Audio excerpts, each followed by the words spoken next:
Welcome to the Kumar Dev education. में अपने channel में आपका स्वागत करता हूँ।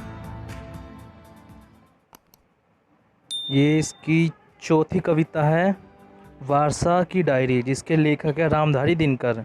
इसका लेखक परिचय देख लेते हैं। श्री रामधारी दिनकर का जन्म मुंगेर के गांव में सन 1908 में हुआ था। आरंभिक शिक्षा गांव की पाठशाला और बोकामाबाद के स्कूल से प्राप्त की। स्नातक की परीक्षा उत्तीर्ण की। उन्होंने कुछ समय तक अध्यापन भी किया। विद्यार्थी जीवन से ही उन्होंने साहित्य सृजन भी आरंभ कर दिया था।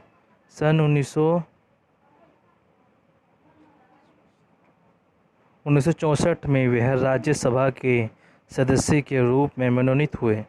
कुछ समय तक दिनकर जी विश्वविद्यालय के उप कुलपति भी रहे। बाद में भारत सरकार में हिंदी परामर्शदाता के पद पर कार्य किया। सन 1974 में उनका देहावसान हो गया, यानी उनकी मृत्यु हो गई। ये कई बार कठिन शब्द दे देते हैं जिनसे पढ़ने वालों को पता नहीं लगता।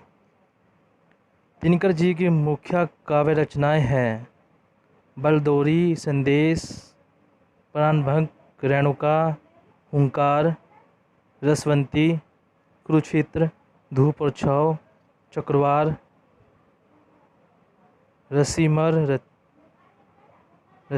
रथी, दिल्ली, नीम के पत्ते, परशुराम की प्रतीक, हारे को हरिनाम आदि। या तो दिनकर जी की प्रतिष्ठा कवि के रूप में अधिक रही, किंतु उनकी गद्य रचनाएं भी अत्यंत महत्वपूर्ण हैं। निबंध, यात्रा, विधित, स्मरण, डायरी आदि अनेक गद्य विधाओं में उन्होंने रचनाएं प्रस्तुत की है। धर्म, नैतिकता और विद्वान दिनकर की डायरी, देश विदेश के पंत और मैथिली शरण, मिट्टी की ओर, राष्ट्रीय आंदोलन, काव्य की भूमिका, कवि की खोज, उनकी प्रसिद्धि गद्य रचनाएं। हम दिनकर जी के चाहे जनवादी कविताएं पढ़े या गद्य, सामाजिक समस्याओं के प्रति चिंता और जागरूकता उनके साहित्य की प्राण है। इतिहास, पुराने और मिथकों को वह आधुनिक दृष्टि से आधुनिक संदर्भों में देखते हैं। देश की स्वतंत्रता, व्यापे राजनेताओं और दो मुहपन, वर्ग वेशभेद, गरीबी, बेरोजगारी, युद्ध, सांप्रदायिकता, ये सब उनके साहित्य के विषय हैं। वे असंवेदनशील विषयों पर आधारित रचनाओं के पक्षधर नहीं, पक्षधर है ऐसे साहित्य के जिनमें अपनी मिट्टी की गंध हो। रसवर्ती की भूमिका में वे स्पष्ट लिखते हैं, साहित्य की जो रचना वर्तमान जीवन की देहे और दुखों से उदासीन है, जूझते हुए सुरमाओं की पदरज देने में शर्माती है और मिट्टी की गंध से निर्लिप्त रहने के दम रचती है। वह मित है, वह कद्यहन है और संसार को उससे प्रतिशोध लेने का पूर्ण अधिकार है। मिट्टी की यह गंध ही दिनकर जी के साहित्य को प्रौढ़ लेख है।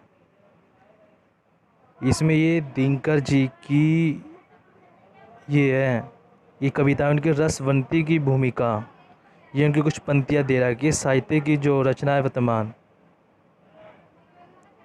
सार। अब इसका थोड़ा पाठ की ओर चलते हैं। प्रस्तुत पाठ श्री रामधारी दिनकर की डायरी के उस भाग का एक अंश है जिसे उन्होंने पोलैंड की राजधानी वारसा प्रवास के दौरान लिखा था, जब वह नवंबर 1955 में भारत के संस्कृति व नियम मंडल के सदस्य के रूप में आदम मिस्टकेचिविच के शर्ती समारोह में भाग लेने वहां गए थे। डायरी के इन अंशों में लेखक ने इन साहित्यकारों के विषय में लिखा है जिसमें उनकी भेंट हुई थी। यूरोप के देशों में भारतीय साहित्य के प्रति गहन रुचि थी, जिनके परिणाम स्वरूप भारतीय प्रतिनिधि के प्रति भी उनके मन में सम्मान का भाव था। विभिन्न देशों से आर्य हाशमी जैसे साहित्यकारों, कर्मियों और श्रोताओं के दिनकर जी के प्रति व्यवहार से उनकी पुष्टि होती है। पोलैंड व भारत की जनता द्वारा अपनी स्वतंत्रता और अस्मिता के लिए किए गए सम्मान संघर्ष इस सम्मान के मुख्य कारण रहे हैं। दिनकर जी ने वारसा के अपने अनुभवों के आधार पर भारतीय और पोलिश स्वीकारों, रुचियों, जीवन दृष्टि और व्यवहार की तुलना भी की है। आदम किसेविच और म्यूजियम में कवि के जीवन से संबंधित घटनाओं के चित्र भी उसकी प्रमुख साज सज्जा है। भारी चमक दमक बिल्कुल नहीं। सारथी समारोह का उद्घाटन वहाँ के संस्कृति मंत्री ने मुख्य द्वार पर खड़े खड़े भाषण द्वारा किए गए। उसके बाद ही सभी अंदर प्रतिष्ठित हुए। यह सादगी भारत के राजकीय समारोह में गायब हो गई। वहाँ सबके अधिक ध्यान इन भारतीय प्रतिनिधियों की ओर ही था। बाजार जाने पर वस्तुओं के मूल्य और खर्च हजारों सैकड़ों श्रोती में देखने पर लेख आश्चर्यचकित रह गए। शायद इतने अधिक मूल्य के कारण वहाँ की आवश्यक वस्तु साधारण अनपढ़ आदमी की पहुँच से दूर थी। वहाँ के सफाई कर्मचारियों, गाड़ी वालों, कोयला मजदूरों को देखकर लेखक को भारत के निर्धन वर्ग की याद आना स्वाभाविक था, क्योंकि वह भी भारत के मजदूरों की तरह ही निर्धन है। गंदगी कहीं कहीं दिखाई दी, यद्यपि भारत की अपेक्षा कम थी। लेखक का मानना था कि धनियों और निर्धनों की यह असमानता केवल सिद्धांतों और प्रस्तावों के द्वारा दूर नहीं की जा सकती।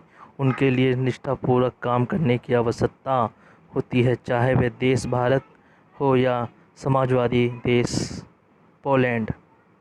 आदम मिस्केविच के सारथी समारोह का पहला उत्सव संस्कृति मंडल में हुआ, जिसमें 50 देशों के साहित्यकारों और लगभग 3,500 दर्शकों ने भाग लिया। मंच पर पोलैंड के राष्ट्रपति, रूस के कवि सावो पाचोव और कम्युनिस्ट नेता नजा विराजमान थे। सभी देशों के प्रतिनिधि साहित्यकारों का जब परिचय दिया गया तो उपस्थित श्रोताओं ने जोरदार तालियों के साथ सभी का अभिनंदन किया। कामरेड गाजा का अभिनंदन तो इतनी देर तक तालियां बजाकर हुआ कि वह भाव विभोर हो रोने लगे। फिर आदमी कसिक के बीच के संबंध में अनेक भाषण हुए, जो पोलिश, रूसी और जर्मन भाषाओं में थे। उन भाषाओं के अनुवाद पोलिश भाषा में ही पढ़े गए। इस पूरे परण में लेखक प्रकट अप्रकट रूप में भारत और पोलैंड की तुलना कर रहा था। भारत में किसी साहित्यिक समारोह में आम श्रोताओं की इतनी बड़ी उपस्थिति दुर्लभ है। स्वतंत्रता के पश्चात साहित्यकारों और राजनेताओं के प्रति सम्मान का भाव लुप्त पर्याय दिखाई देता है। आदमी साहित्य से निरंतर दूर होता जा रहा है। दूसरे, भारत में अनुसरण और पारस्परिक साझे की कमी है। विदेशी भाषा भाषियों के सम्मान को तो छोड़ दे, भारत के ही विभिन्न भाषा भाषी और विभिन्न संस्कृतियों के लोग ही यदि एक स्थान पर एकत्रित हो जाए तो वह एक दूसरे की बात सुनने समझने को तैयार नहीं होंगे। हमारे देश की बहुत सी समस्याओं की जड़ इतनी अधैर्य है, असहिष्णुता में छुपी है। इसी समारोह में कृष्ण गान और मिस्केविच की कविताओं के पाठ का कार्य कम था। इस संदर्भ में लेख के शकरगंजा नाम की एक अभिनेत्री का जिक्र किया गया है, जिसमें मिस्केविच की कविताओं का पाठ कर पूरी सभा को मंत्रमुग्ध कर दिया है। लेखक उस पोलिश अभिनेत्री के साहित्य साकार से अत्यधिक प्रभावित हुआ। उसे इस बात का दुख है कि भारत के सिने कलाकारों में यह शिक्षित इंसान दिखाई देता है। वारसा नगर में घूमते हुए दिनकर जी का परिचय वारसा के इतिहास और जीवन से हुआ। वारसा यूरोप की पुरानी राजधानी में से है जो पोलिश जनता के, परंतु हिटलर की सेनाओं ने उसका जैसा ध्वज किया वैसे पहले कभी नहीं हुआ था। लेकिन पोलिश जनता के एहसास और जीवनी सत्य की प्रशंसा होने लगी, जिसके बल पर उसने अपनी राजधानी का पुनर्निर्माण किया। उसके कुछ अंश को तो उसी रूप में फिर से बनाया। यद्यपि ध्वज के कुछ अवशेष तो अब भी बचे हुए थे। उन अवशेषों को देखकर लेखक की बर्लिन हवाई अड्डे की याद आ गई और नींद उड़ गई।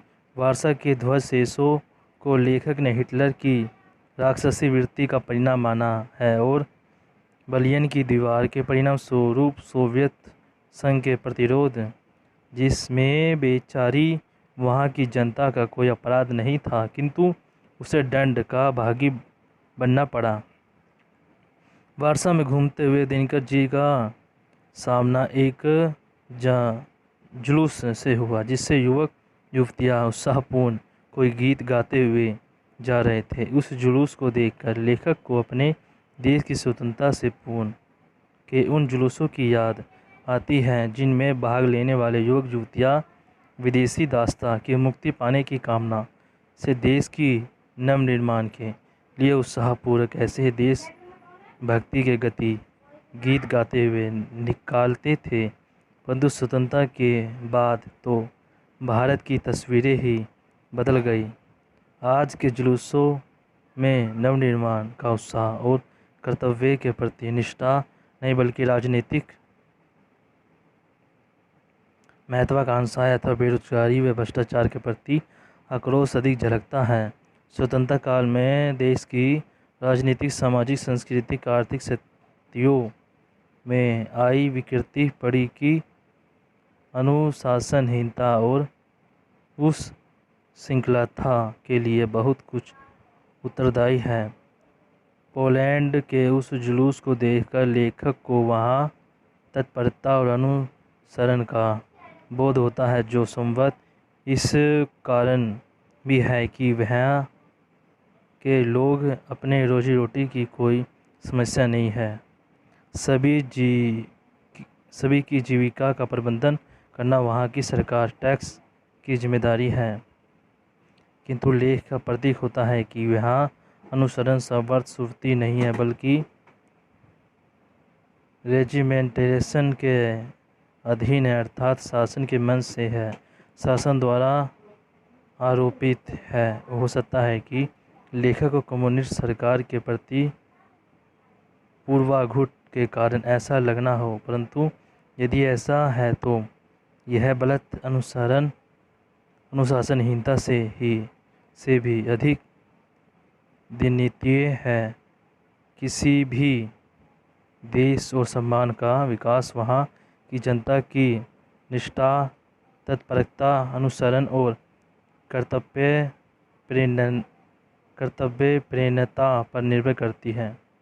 सिविल लिबर्टी अर्थात व्यक्ति स्वतंत्रता का नाम लेकर कर्तव्यों को भुलाकर केवल अधिकारों के प्रति सचेत रहना और उनके लिए अनुसरण की सीमाओं को लांघ जाना किसी भी दृष्टि से उचित नहीं माना जा सकता। वारसा प्रवास की इस छोटी सी अवधि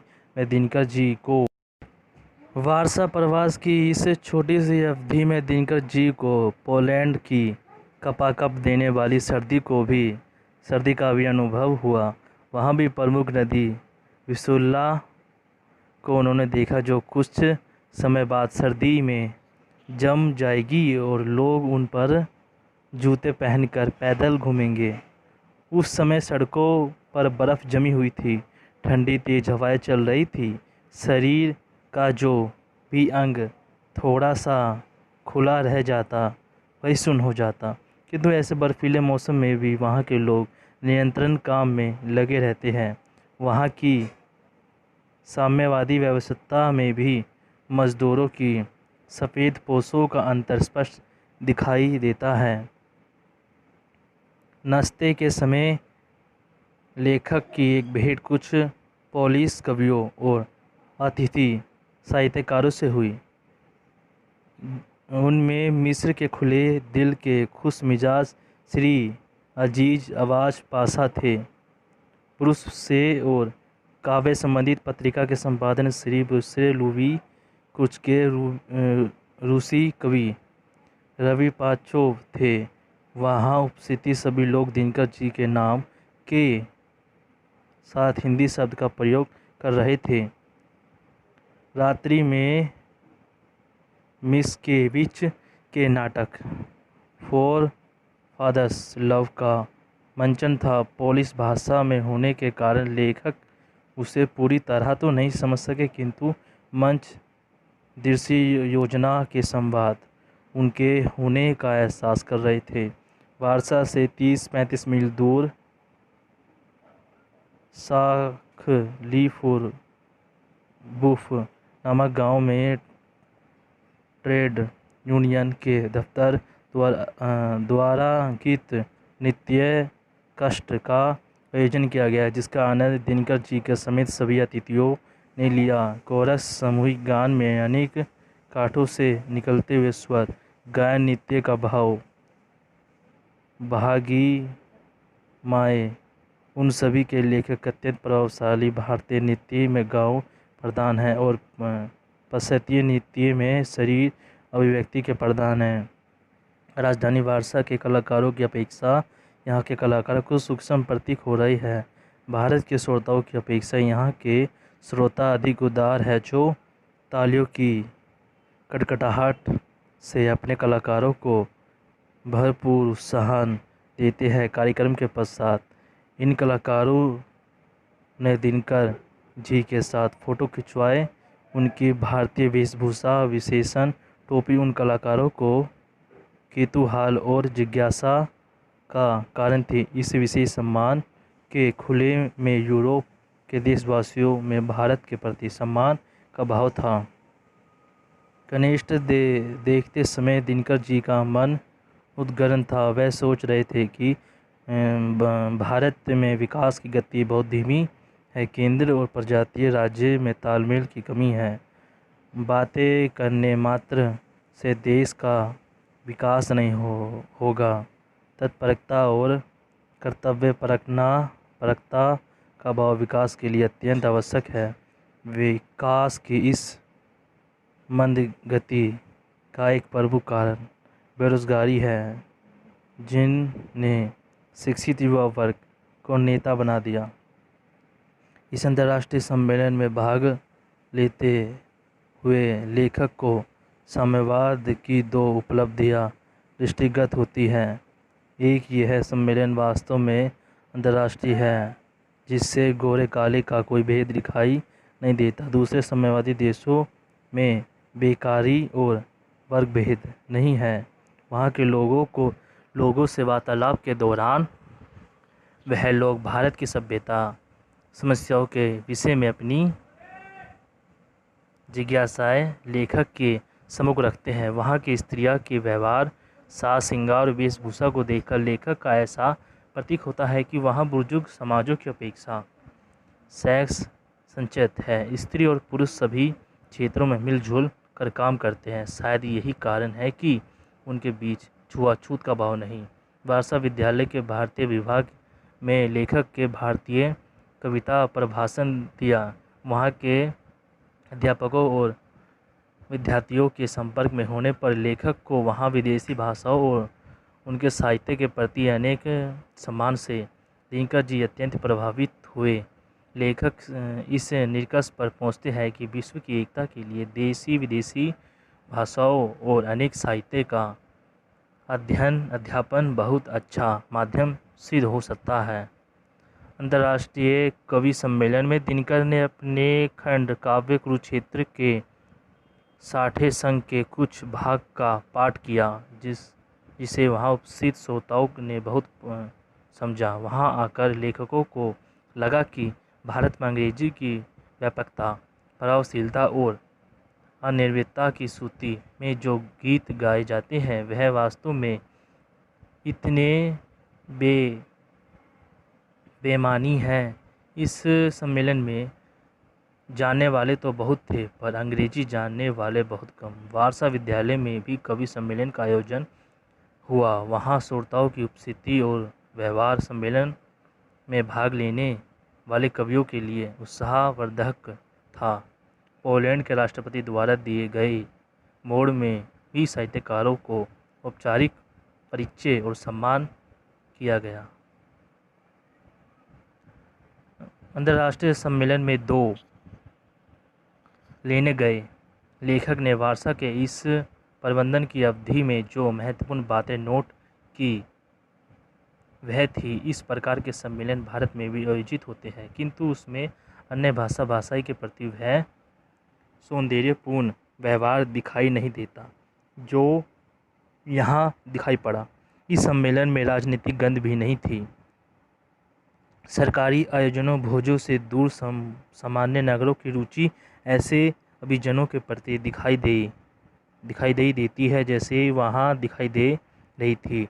हमारे देश में अन्य भाषाई के प्रति सम्मान का भाव भी अपेक्षाकृत कम दिखाई देता है। सबसे